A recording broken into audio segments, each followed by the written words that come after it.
Salut à tous, et aujourd'hui on débriefe l'actualité de ce dernier été. Succès d'un Vladimir Poutine. Dans la foule, les drapeaux du Pakistan verts et blancs, on côtoie ceux portés de jaune et de l'Azad Cachemire.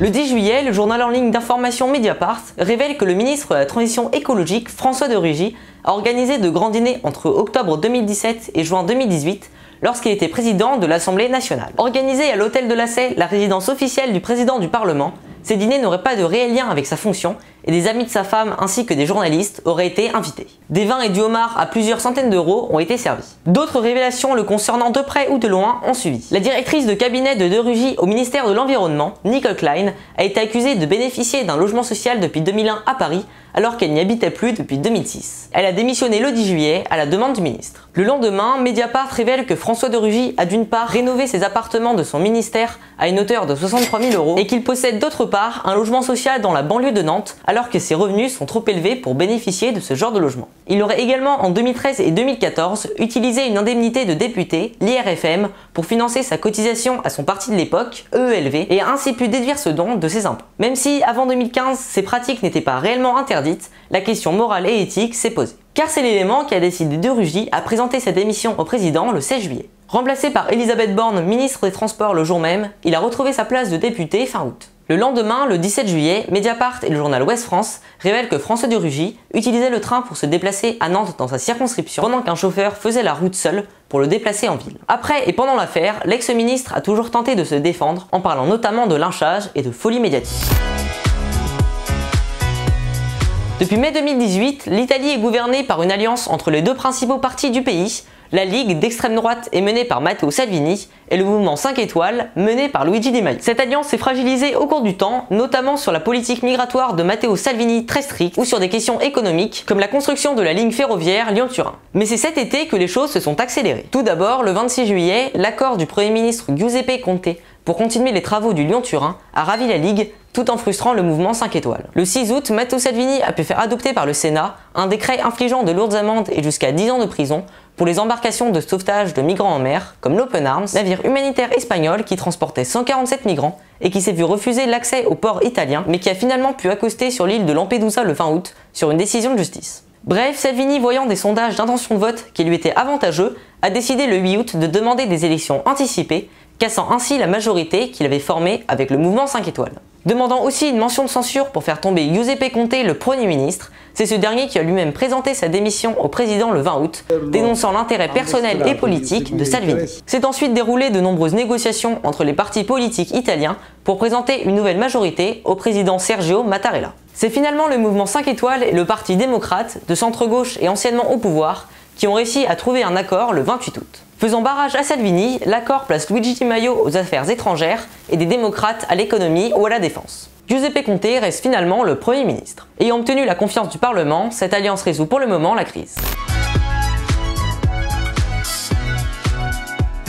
Le 9 juin, plus d'1 million de personnes ont défilé dans les rues de Hong Kong, ville et région chinoise, ayant un statut spécial, avec un gouvernement, une monnaie, un système juridique propre à elle-même. Colonie et territoire britannique jusqu'en 1997, avant d'être rattaché à la Chine, Hong Kong a pu obtenir une certaine indépendance grâce au compromis un pays deux systèmes signé entre la Chine et le Royaume-Uni. Depuis, la Chine tente d'avoir un plus grand contrôle sur la région. Un projet de loi proposé par Carrie Lam, chef du gouvernement de Hong Kong, qui autorise notamment l'extradition d'opposants politiques vers la Chine et brisant donc l'indépendance judiciaire de Hong Kong, a été le déclencheur de la révolte qui a été menée au départ par des étudiants. Le 14 juin, le gouvernement annonce la suspension de l'examen de la loi, mais pas son annulation. Et le 16 juin, c'est environ 2 millions de personnes selon les organisateurs qui descendent dans la rue. Le 1er juillet, le Parlement est envahi par des manifestants qui réclament la démission de Carrie Lam, l'annulation de la loi polémique et des réformes plus démocratiques. Dès fin juin, les manifestations reprennent. Le 21 juillet, 430 000 Hongkongais manifestent et du 9 au 14 août, des milliers de manifestants occupent l'aéroport de la ville, poussant les autorités à annuler tous les vols. Des arrestations violentes par la police ont lieu.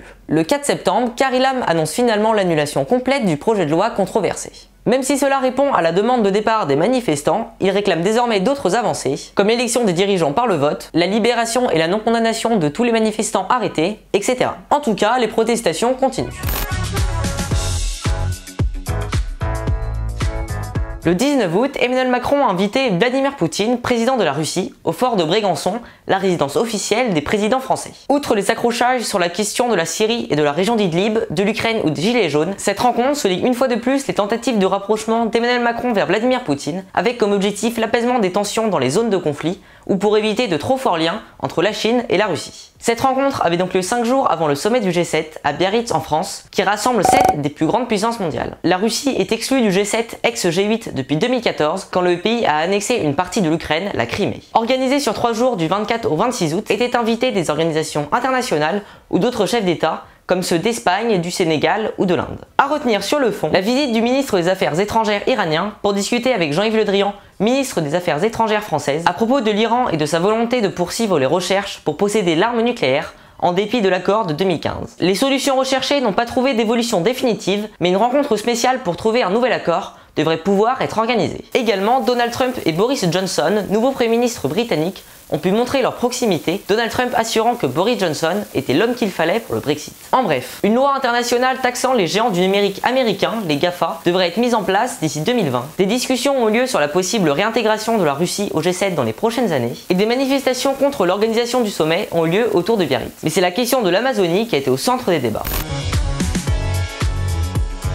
Depuis le début de l'année, des milliers d'incendies en Amérique du Sud touchent la forêt tropicale amazonienne, la plus vaste de la planète. Ces derniers mois, quand les feux se sont intensifiés, un mouvement d'indignation a touché l'opinion publique, sur les réseaux sociaux notamment. Les milliers de départs de feu ont déjà brûlé une surface largement supérieure à celle brûlée sur l'ensemble de l'année 2018. L'affrontement a ensuite été diplomatique, Emmanuel Macron s'indignant de la situation, mais Jair Bolsonaro, récent président brésilien, critiqué par beaucoup pour ses politiques peu en faveur de l'environnement, a accusé le président français de se mêler d'affaires qui ne le concernaient pas. Au G7, les pays se sont mis d'accord pour aider à une hauteur de 18 millions les pays touchés par cet incendie. Sauf que Jair Bolsonaro l'a refusé, accusant Emmanuel Macron de l'avoir insulté, et après qu'il se soit soudainement opposé à l'accord de libre-échange entre l'Union européenne et le Mercosur. Les feux qui continuent ont fait appeler l'armée brésilienne pour les maîtriser. Jair Bolsonaro affirme toujours que la situation est sous contrôle.